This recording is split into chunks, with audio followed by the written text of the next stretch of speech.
انسانی تاریخ میں ایمان اور تکبر کی سب سے بڑی جنگوں میں سے ایک حضرت موسیٰ اور فرعون کی قرآنی داستان۔ آئیے اس عظیم قصے کی گہرائی میں اترتے ہیں۔ تو کہانی کا آغاز ہوتا ہے قدیم مصر سے، ایک ایسی سرزمین جس پر ایک بہت ہی طاقتور اور مغرور بادشاہ فرعون حکومت کرتا تھا۔ لیکن اس کی دنیا ایک خواب، ایک پیشن گوئی کی وجہ سے ہلنے والی تھی، ایک ایسی پیشن گوئی جو تاریخ کا رخ ہمیشہ کے لیے بدل دینے والی تھی۔ تو قصے کا پہلا حصہ ظلم اور نا امیدی کی گہرے اندھیروں میں شروع ہوتا ہے، جہاں ایک نجات دہندہ کی معجزاتی پیدائش ہونے والی تھی۔ ہوا یہ کہ فرعون کو اس کے نجومیوں نے خبردار کیا کہ بنی اسرائیل قوم میں ایک لڑکا پیدا ہوگا جو اس کی سلطنت کے خاتمے کا سبب بنے گا۔ بس اپنے اقتدار کو بچانے کے خوف سے اس نے ایک انتہائی ظالمانہ حکم جاری کر دیا، بنی اسرائیل میں پیدا ہونے والے ہر لڑکے کو فوراً قتل کر دیا جائے۔ لیکن یہیں پر اللہ کی منصوبہ بندی کا کمال نظر آتا ہے۔ حضرت موسیٰ کی پیدائش کو خفیہ رکھا جاتا ہے، پھر ان کی والدہ کو حکم ہوتا ہے کہ بچے کو ایک صندوق میں ڈال کر دریائے نیل میں بہا دیں، اور ذرا سوچیں، وہ صندوق بہتا ہوا سیدھا فرعون کے محل پہنچ جاتا ہے۔ انہیں وہی خاندان اٹھاتا ہے جو ان کی جان کا دشمن تھا، اور ان کی پرورش بھی اسی شاہی محل میں ہوتی ہے جہاں سے ان کے قتل کا حکم جاری ہوا تھا۔ وقت گزرتا ہے، حضرت موسیٰ اب جوان ہو چکے ہیں اور ایک واقعے کے بعد مصر چھوڑ کر مدین میں پناہ لیے ہوئے ہیں، اور یہیں بالکل غیر متوقع طور پر ان کی زندگی کا اصل مقصد ان پر ظاہر ہونے والا تھا۔ ایک رات کوہ طور کے پاس حضرت موسیٰ کو ایک جلتی ہوئی جھاڑی نظر آتی ہے۔ عجیب بات یہ تھی کہ اس سے آگ تو نکل رہی تھی مگر وہ جل نہیں رہی تھی۔ جیسے ہی وہ قریب گئے، ایک آواز گونجی، اے موسیٰ، میں ہی تمہارا رب ہوں، تم توا کی مقدس وادی میں ہو اور میں نے تمہیں چن لیا ہے، بس غور سے سنو جو وحی کیا جا رہا ہے۔ یہ وہ لمحہ تھا جب اللہ نے انہیں نبوت عطا کی۔ تو ایک نبی، جیسا کہ ہم جانتے ہیں، اللہ کا چنا ہوا پیغمبر ہوتا ہے، اور یہ ذمہ داری بہت بڑی تھی۔ حضرت موسیٰ کو حکم ملا کہ اسی مصر واپس جاؤ جہاں سے بھاگے تھے، اور زمین کے سب سے طاقتور حکمران کو للکارو۔ اور یہیں سے کہانی کے اس حصے کا آغاز ہوتا ہے جہاں اللہ کے ایک عاجز بندے اور ایک خود کو خدا کہلانے والے بادشاہ کے درمیان مقابلہ ہونے والا تھا۔ یہاں دراصل دو نظریات کا ٹکراؤ تھا۔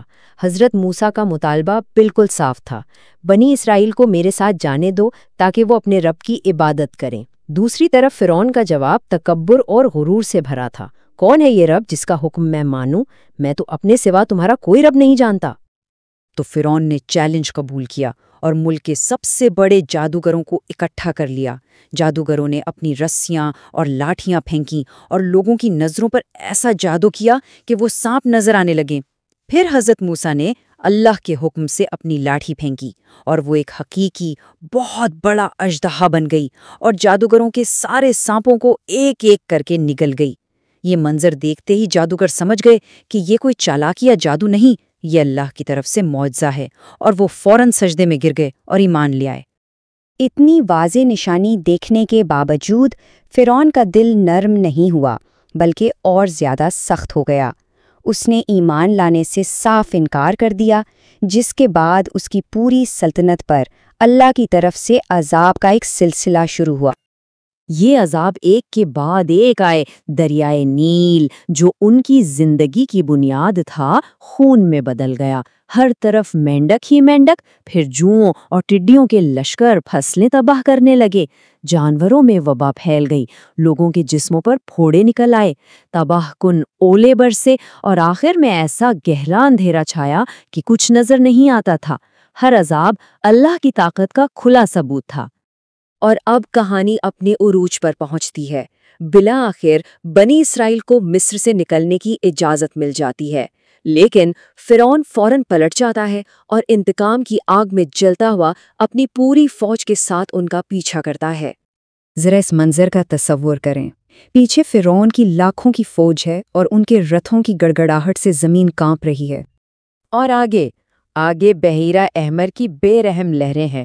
وہ بری طرح پھنس چکے ہیں، ایک طرف دشمن کی فوج اور دوسری طرف گہرا سمندر۔ ہر طرف مایوسی پھیل گئی، بنی اسرائیل کے لوگ گھبرا گئے اور کہنے لگے کہ ہم تو پکڑے گئے، کیا واقعی بچ نکلنے کا کوئی راستہ نہیں تھا؟ لیکن عین اسی لمحے جب ساری امیدیں دم توڑ چکی تھیں، اللہ کا حکم آیا، اپنی لاٹھی سمندر پر مارو۔ جیسے ہی حضرت موسیٰ نے ایسا کیا، ایک عظیم معجزہ ہوا، سمندر بیچ سے پھٹ گیا اور درمیان میں ایک خشک راستہ بن گیا۔ وہی سمندر مظلوموں کے لیے نجات کا راستہ بنا اور ظالم کے لیے پانی کی قبر۔ بنی اسرائیل تو سلامتی سے پار ہو گئے، لیکن جیسے ہی فرعون اور اس کی فوج اس راستے میں داخل ہوئیں، سمندر کی دیواریں آپس میں مل گئیں اور وہ سب کے سب وہیں غرق ہو گئے۔ یہ صرف ایک تاریخی واقعہ نہیں تھا، اس کہانی میں رہتی دنیا تک کے لیے بہت گہرے اسباق چھپے ہیں۔ یہ سلائیڈ دیکھیں، یہ پوری کہانی کا خلاصہ ہے۔ ایک طرف حضرت موسیٰ ہیں، جن کی بنیاد ایمان، عاجزی، صبر اور اللہ پر توکل پر ہے، اور دوسری طرف فرعون ہے، جس کی پوری شخصیت تکبر، ظلم اور خود پرستی پر کھڑی تھی، اور انجام ہم سب نے دیکھ لیا کہ جیت کس کی ہوئی۔ قرآن ایک اور بہت حیرت انگیز بات بتاتا ہے۔ اللہ نے فرعون سے کہا، "پس آج ہم تیرے بدن کو بچا لیں گے تاکہ تو اپنے بعد والوں کے لیے ایک نشانی بن جائے، لیکن بے شک اکثر لوگ ہماری نشانیوں سے غافل ہیں"۔ یعنی اس کے جسم کو محفوظ کر لیا گیا تاکہ آنے والی نسلیں عبرت حاصل کریں۔ تو آخر میں یہ سوال ہمارے ذہنوں میں رہ جاتا ہے کہ اس قدیم کہانی کی گونج آج بھی کیوں اتنی تازہ ہے؟